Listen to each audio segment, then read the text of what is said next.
Hi, this is Soman from IIT Kanpur. So today I come with some of the very much important name reaction. This is my part 3 name reaction video. So coming to the introduction, there are some name reaction which is first one is the Wittig reaction, second one is the Shapiro reaction, and there are so many name reaction. I will explain all the name reaction in their respective slides, and also I will explain why this name reactions are very much important. So coming to the next slide, first one is the Wittig reaction. We all know that alkenes moiety has very much importance in the industrial chemistry as well as the pharmaceutical industry. So how we can synthesize alkene in one pot synthesis? So first one is the carbonyl moiety. If you start with the carbonyl moiety or any aldehyde moiety, you can in a one pot synthesis you can end up getting alkene moiety. Then how this reaction will go? So first, for an example, if we take this carbonyl and if we take the Wittig reagent, which is PPH3 double bond CH2, which is nothing else, this is a phosphonium halide PPH3 plus CH2 minus, which will react with this carbonyl and it will form a cyclic transition state, cyclic 4-member cyclic transition state, and it will end up getting triphenyl phosphonium oxide, and the product is the alkene. And even not only carbonyl group, or let's say for an example carbonyl group, it can also give, if you start with this aldehyde, you can also end up getting this alkene moiety just treating with this Wittig reagent, which is phosphonium halide, and also byproduct which of triphenyl phosphine oxide. And if you take this PPH3 whole 3 double bond CH CO2 Me, then and if you take the ketone acetophenone as a starting material, then you will get this PH CH double bond CH CO2 Me. So how this reaction will go? Now coming to the mechanism of this Wittig reaction. So first what will happen, as I already told you that in the previous slide, this Wittig reagent is the PPH3 plus CH2 minus. So CH2 minus acts as a nucleophile and the carbonyl center carbon acts as a electrophile. So it easily attack to this carbonyl, which is electrophilic center.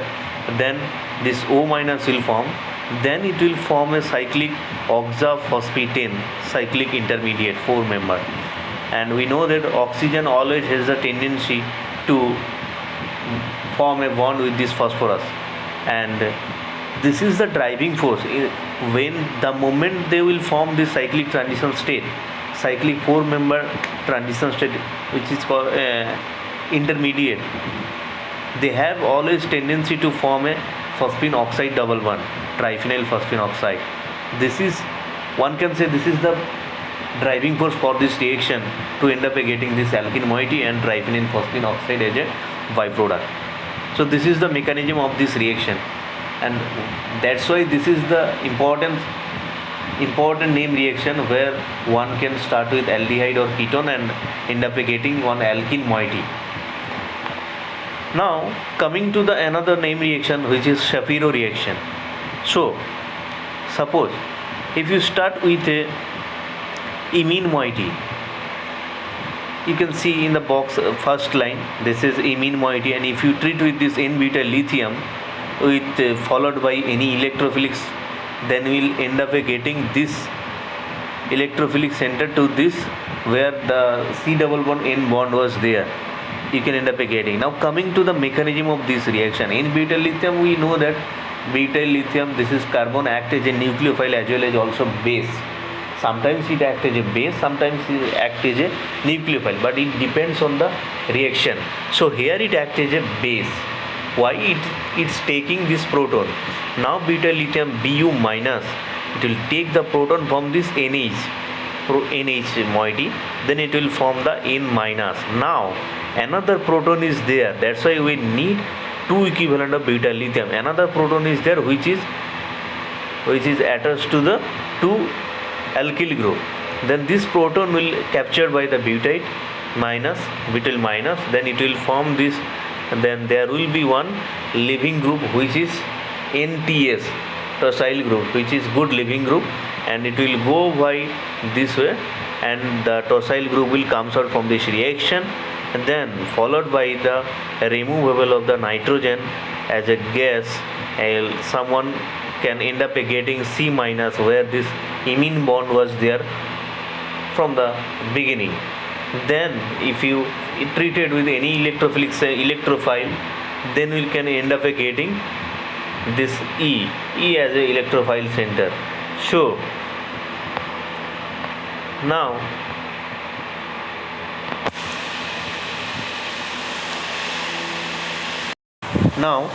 coming to a mechanism of this Shapiro reaction. So suppose one can start with this propiophenol R1CO CH2R2. Now if you treat with this NH2NHSO2R, which will readily form this imine intermediate, which is by condensation reaction water will comes out, and it will form the 3 intermediate, which is imine. Now if you treat with this butyl lithium and butane gas will generate BUH, which will take the proton from this NH moiety, then it will form the N minus Li plus, the 4 intermediate. Now again, that's why we need 2 equivalent of butyl lithium. Then another butane gas will comes out from this reaction, then it will form the 5 intermediate. Now there will be one isomerization between this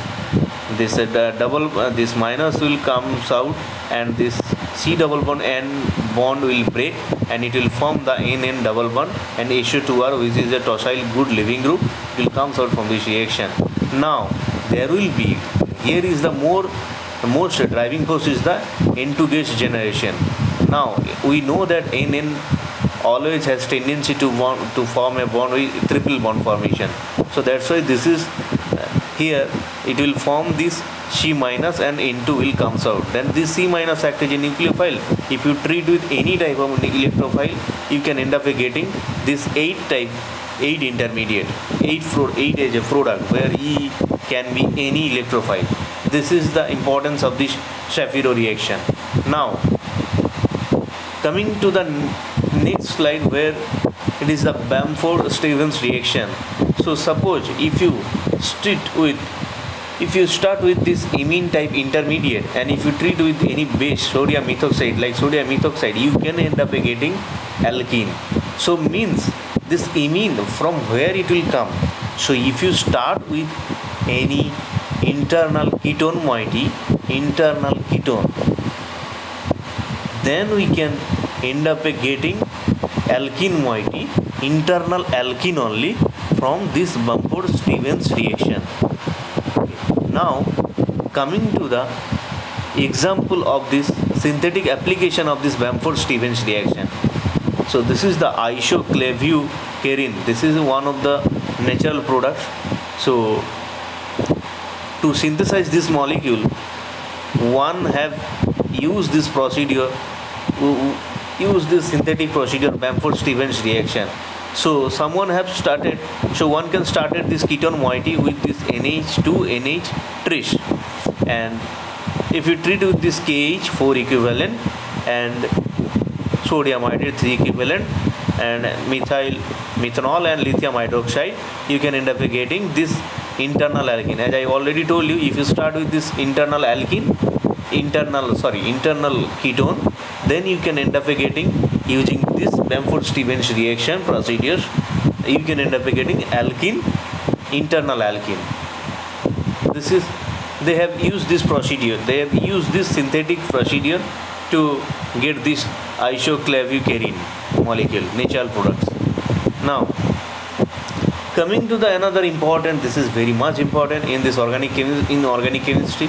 One is the phenol-phenolone rearrangement. So what is phenol-phenolone rearrangement? So if you start with this 1,2-diol like phenol, and if you treat it with this H3O plus hydronium ion, then this is a proton source only, then one can end up getting phenolone, and water is a byproduct. Okay, now we come to the mechanism of this phenolone rearrangement. Always we know that without mechanism, organic chemistry is like a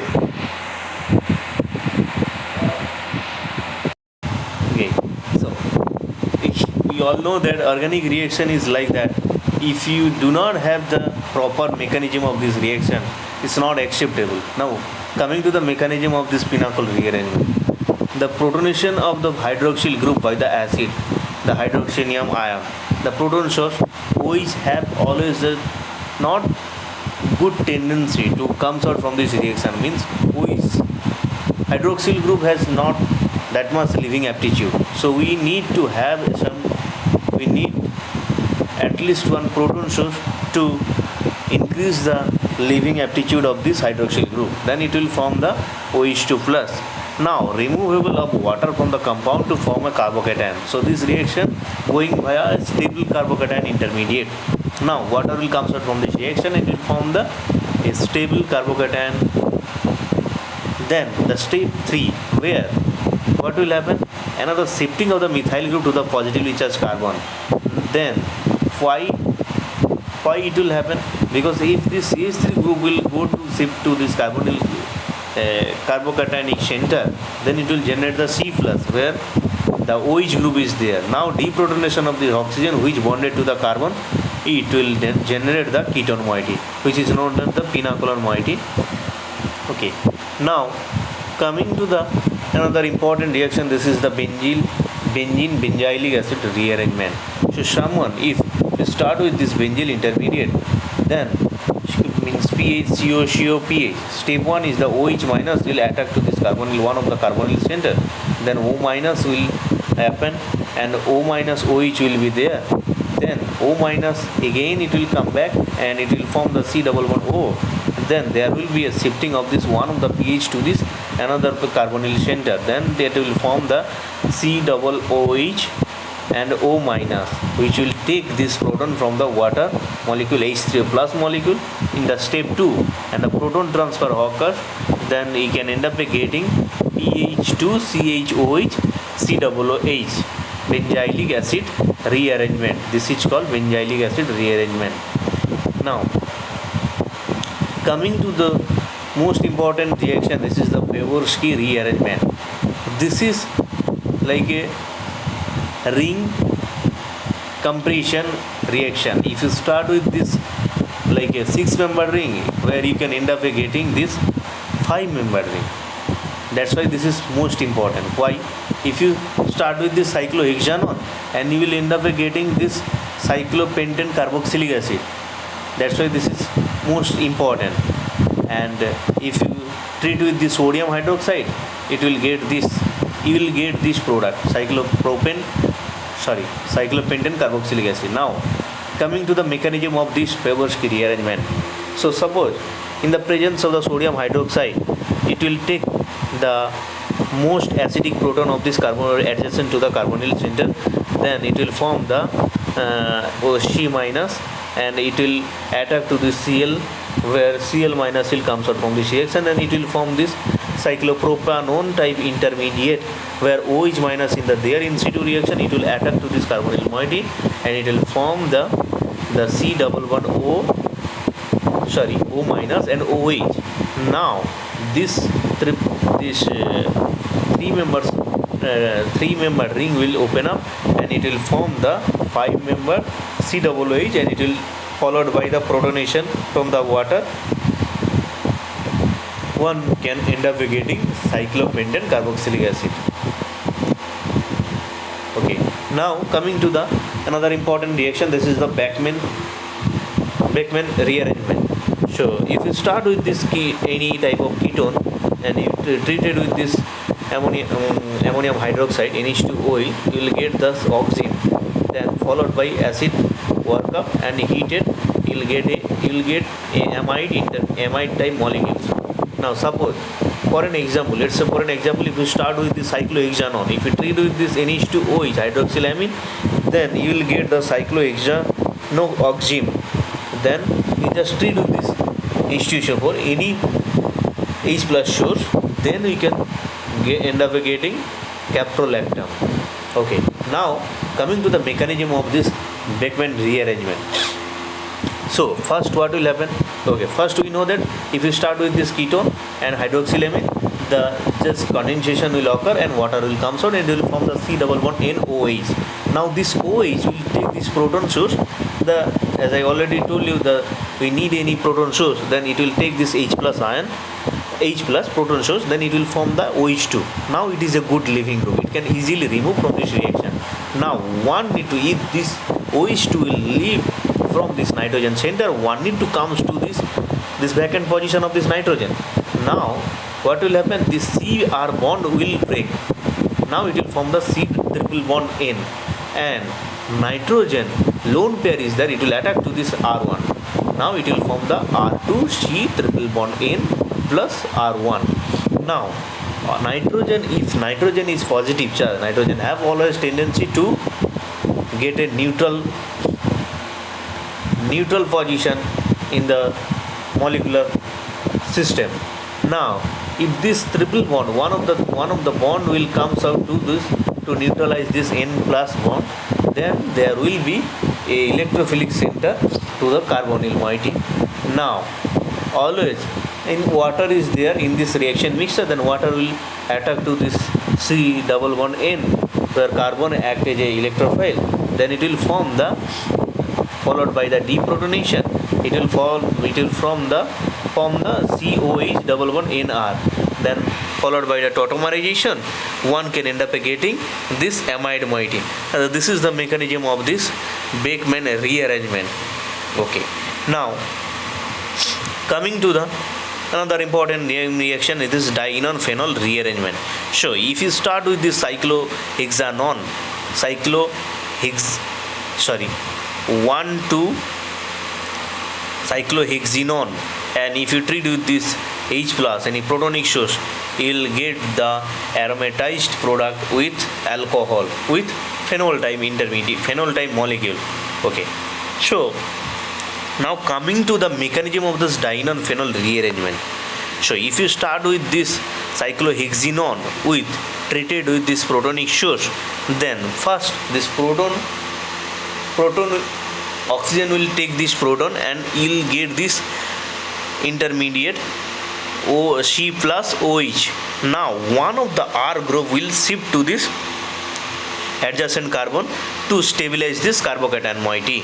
Now again there will be a positive charge generated, which is more stable compared to the previous one, where C OH bond is there and positive charge is there, which is also carbocation. Now this carbocation is more stable.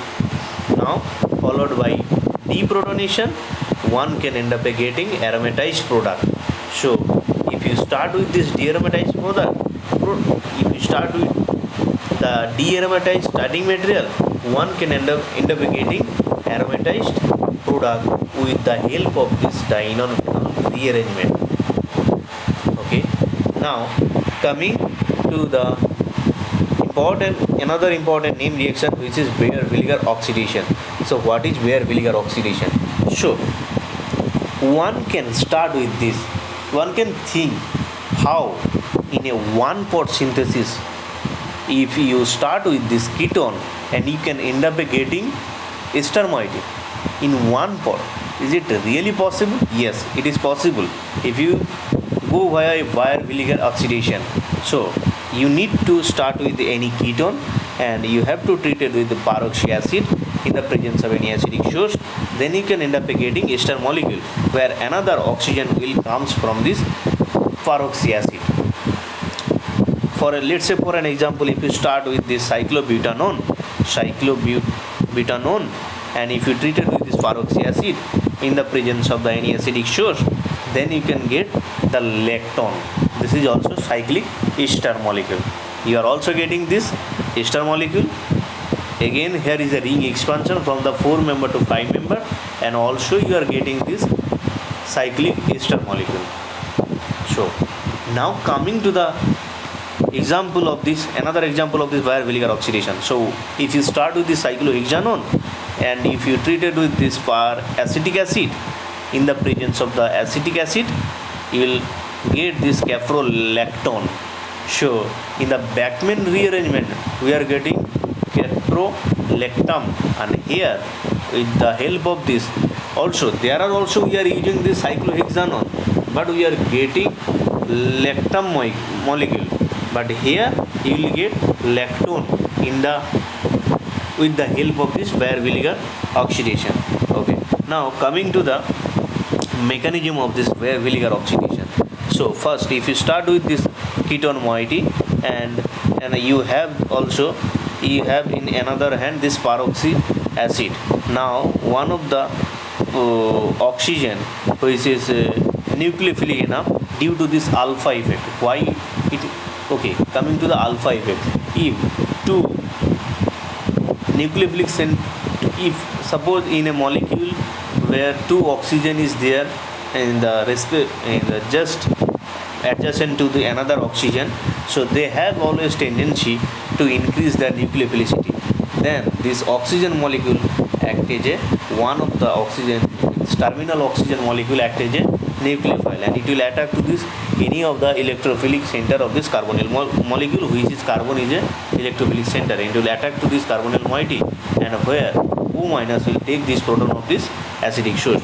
Then you can end up getting R1 R2 C OH OO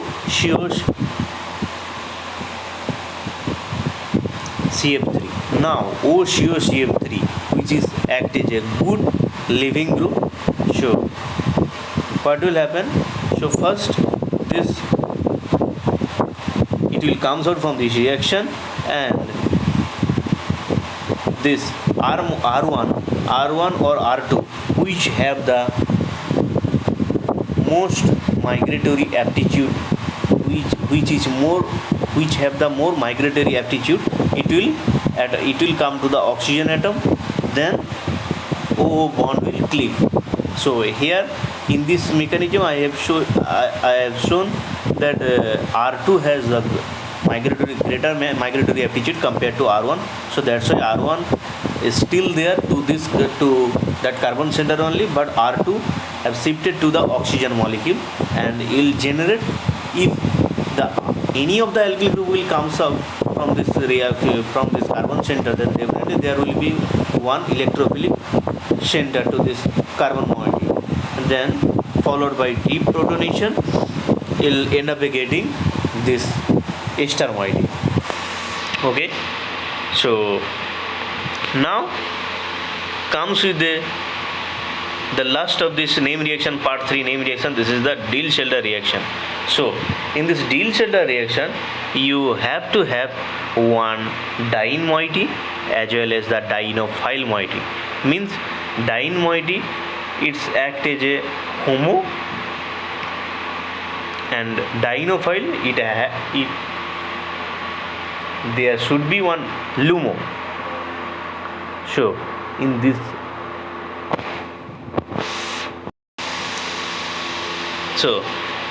Diels-Schneider reaction, there will be two new bond formation. Okay, now coming to how this attack will happen. Dienophile means in this dienophile there will be one group, one electron withdrawing group should be there, so that they can act as a LUMO, and diene where this highly occupied molecular orbital which act as a HOMO, which can readily interact with this lower occupied molecular orbital of this dienophile. The energy gap between HOMO and LUMO, if this energy gap is much more lower, then only this Diels-Schneider reaction will facilitate more. So suppose this acryldehyde CH2 double bond CH CHO, and if you start with this diene type molecule S6, this is again there should be, for this Diels-Schneider reaction to facilitate this Diels-Schneider reaction, diene should be in the S6 form, not like S trans form. Okay, why it is so? In case of S trans, this two terminal carbon center will be too far to the LUMO of this dienophile. So that's why the overlapping between this HOMO of the diene and the LUMO of the dienophile will be not good. So that's why we have to have this diene in the S6 form. So there will be always some question in net gate question, net gate. So maybe they can ask the order of this Diels-Alder reaction. They will give one S6 from one is, and option 2 will be, suppose S1 will be S6 and another will be S trans. So there will be, okay, now show the order of this Diels-Alder reaction, in which case the Diels-Alder reaction will be faster. Then obviously the answer will be S6 form, because in the case of S trans there will be the orbital matching, and orbital matching is not sufficient enough to facilitate this reaction. Okay, now you can see this dienophile. In the case of diene, one bond will comes out, and the one of the bond will attack to this 5 6, means 6 carbon center. Then it will, where it act as a electrophilic center, and the 5 carbon act as a nucleophilic center. So that's why it will attack to the 6 carbon, not to the 5 carbon. Why? Because if the nucleophile will attack to the 6 carbon, then only there will be conjugation between this carbonyl moiety with this double bond. So that's why in the case of dienophile, in this moiety there should be one electron withdrawing group. It may be cyanide, it may be nitro group, it may be aldehyde, maybe ester. Any type of electron withdrawing group there should be present in the dienophile. Okay, now coming to the mechanism of this dienophile, as I already told you that, see, you can see, if you start with this type of molecule, suppose this CH3 CO CH double bond CH2, and you start with this CH3 CO CH double bond CH2. Okay, now this oxygen moiety act as a C double bond O, this bond act as a nucleophile. Then we need to find in the dienophile which center is most electrophilic center.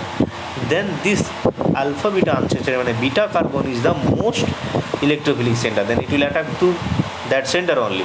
Then this double bond will go and conjugation, there will be one resonance will between this carbonyl center and this double bond. Then this again double bond will form C double bond O. Then this bond will act as a alpha to this carbonyl, act as a nucleophile. Then it will attack to this diene moiety. Then it will form a transition state, 6-member transition state, and you will end up getting this 6-member cyclic product. Where, so you can see there are two new bond formation and two bond broken also there. Now if this is the major product, now coming to the minor product, there will be also minor product, and this mechanism going via some different way. How? Okay, it just, if this is also favorable, but the most favorable part on the top one. Why? Because there will be the conjugation between the ketone group. But if someone can imagine this dienophile act as a homo and diene act as a LUMO, then there will be this type of minor product formation, where this carbonyl act as a, this double bond act as a nucleophilic center. Then it will attack to this diene, and it will attack to the diene carbon, and this double bond will again C double bond O bond will break, and it will attack to this alpha to the carbonyl group, and it will also form this 6-member cyclic transition state, and you can end up getting this minor product. Okay, so thank you for watching this video. Again, I am telling you that I will come back with part 4 there will be also some another interesting organic reactions. Okay, thank you.